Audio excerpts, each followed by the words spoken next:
Hello students, in this video we will discuss about the angle that is being formed because of the intersection of two line. तो अभी तक हम discuss कर चुके हैं कि अगर मेरी कोई दो लाइंस हैं L1 एंड L2 ओके और इनका स्लोप अगर M1 M2 है, अगर M1 is equal to M2 आता है इट मीन्स लाइंस कैसी हैं पैरेलल, लाइंस हैं पैरेलल। अगर दूसरा कंडीशन क्या था M1 multiplied by M2 is equal to -1 आता है तो लाइंस होती हैं एक दूसरे के परपेंडिकुलर। ठीक है, व्हाट अबाउट अगर दोनों लाइंस ना ही पैरेलल हैं ना ही परपेंडिकुलर हैं, डेफिनेटली वो एक दूसरे को इंटरसेक्ट कर रही होंगी। अब इंटरसेक्ट करने के बाद वो एक दूसरे से कितना एंगल पे इंटरसेक्ट कर रही हैं, मीन्स क्या एंगल फॉर्म कर रही हैं, उस चीज़ को हम लोग यहाँ पे डिस्कस करेंगे। तो कुछ जो वीडियोस हम ऑलरेडी स्ट्रेट लाइंस के बारे में बना चुके हैं उसका लिंक डिस्क्रिप्शन में अवेलेबल है, वहाँ पे जाके आप देख सकते हैं। So after that you will come to this video. और इस वीडियो में मान लो हम बात करते हैं सबसे पहले कि मेरे पास दो लाइन है L1 और L2, ठीक है, और दोनों का जो स्लोप है वो है M1 और M2। आपको पता है स्लोप क्या होता है, स्लोप होता है tan थीटा या फिर tan of the angle that is being formed by the line with respect to the positive real axis. It means अगर आपका लाइन L1 है वो पॉजिटिव रियल एक्सिस से अगर ये एक एंगल बनाता है जो कि अल्फा 1 है तो M1 की वैल्यू क्या होगी, tan ऑफ अल्फा 1, करेक्ट। अगर आपका लाइन L2 है ये पॉजिटिव रियल एक्सिस से जो एंगल बनाता है वो है मान लीजिए अल्फा 2, ठीक है, angle with respect to positive real axis वो है अल्फा 2, तो आपका M2 हो जाएगा tan ऑफ अल्फा 2। ओके, तो ये हमें ऑलरेडी नॉन है ये सारी चीज़ें कि एंगल जो होता है अगर उसके साथ tan को रख देते हैं, tan थीटा या tan अल्फा 1, तो स्लोप बन जाते हैं। अभी हमारे पास सिचुएशन ये है कि मेरी जो दो लाइंस हैं वो एक दूसरे के पैरेलल नहीं है और एक दूसरे से परपेंडिकुलर नहीं है। इट मीन्स अगर ऐसा नहीं है तो दोनों लाइन कहीं ना कहीं इंटरसेक्ट कर रही होंगी। चलो हम पहली लाइन एक L1 बनाते हैं, मान लो ये है लाइन आपकी L1, इसका स्लोप क्या था M1, तो मान लेते हैं ये जो एंगल फॉर्म होता है वो है अल्फा 1।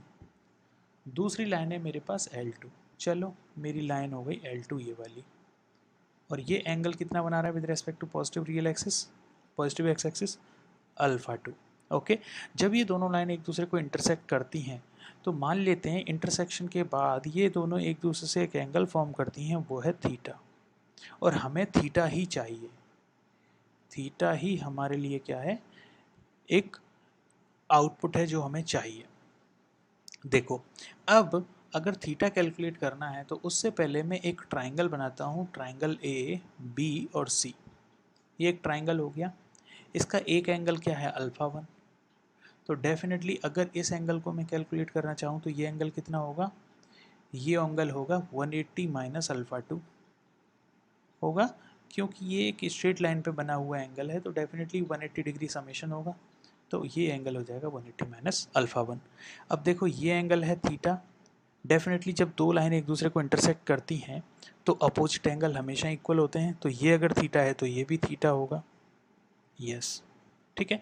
तो अब मेरे पास एक ट्राइंगल ए बी सी के तीनों एंगल्स मेरे पास अवेलेबल हैं, तो आपको पता है sum of all angle, sum of all angles of triangle वो क्या होगा 180 डिग्री। अगर 180 डिग्री होगा तो आप कह सकते हो theta plus alpha 1 plus 180 minus alpha 2 must be equal to 180 degree. अब 180 से 180 कैंसिल हो सकता है, तो हम कह सकते हैं theta plus alpha 1 minus alpha 2 must be equal to 0, या फिर आप कह सकते हो theta is equal to alpha 2 minus alpha 1। यहाँ तक कोई डाउट है जी नहीं, तो ये एंगल आ गया हमारे पास जो कि इंटरसेक्शन के बाद आता था। अगर आप इस एंगल को मैं theta is equal to alpha 2 minus alpha 1 है मेरे पास, अगर tan लगा दूँ दोनों साइड में, so tan theta must be equal to tan of alpha 2 minus alpha 1, correct. आप कह सकते हो tan a माइनस बी का फॉर्मूला में यहाँ पे अप्लाई कर दो, tan of alpha 2 minus tan of alpha 1 divided by 1 plus tan of alpha 2 into tan of alpha 1, यही होगा, ये होगा tan थीटा के इक्वल। आपको पता है ऑलरेडी हम डिस्कस कर चुके हैं पहले, tan alpha 2 is nothing but m2, tan alpha 1 is nothing but m1। अगर आप इसको रिप्लेस करो तो आपको मिलेगा tan theta is equals to m2 minus m1 divided by 1 plus m1 m2। अगर आपको थीटा निकालना है तो थीटा क्या हो जाएगा, tan inverse of m2 minus m1 divided by 1 plus m1 m2, यही हो जाएगा। तो इस तरीके से मैं एंगल ऑफ इंटरसेक्शन निकाल सकता हूँ जब दो लाइन एक दूसरे को इंटरसेक्ट कर रही हैं। अब यहाँ पे आप एक कंडीशन देख सकते हो, अगर 1 plus m1 m2 equal to 0 हुआ तो क्या हो जाएगा, m1 m2 is equal to -1। तो ये कंडीशन किसकी होती है, परपेंडिकुलर लाइंस की।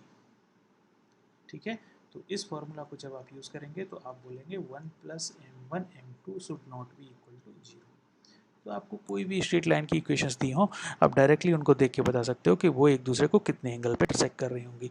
तो थीटा की वैल्यू क्या आ गई हमारे पास finally, tan inverse of m2 minus m1 divided by 1 plus m1 m2, ये होती है मेरे पास थीटा की वैल्यू।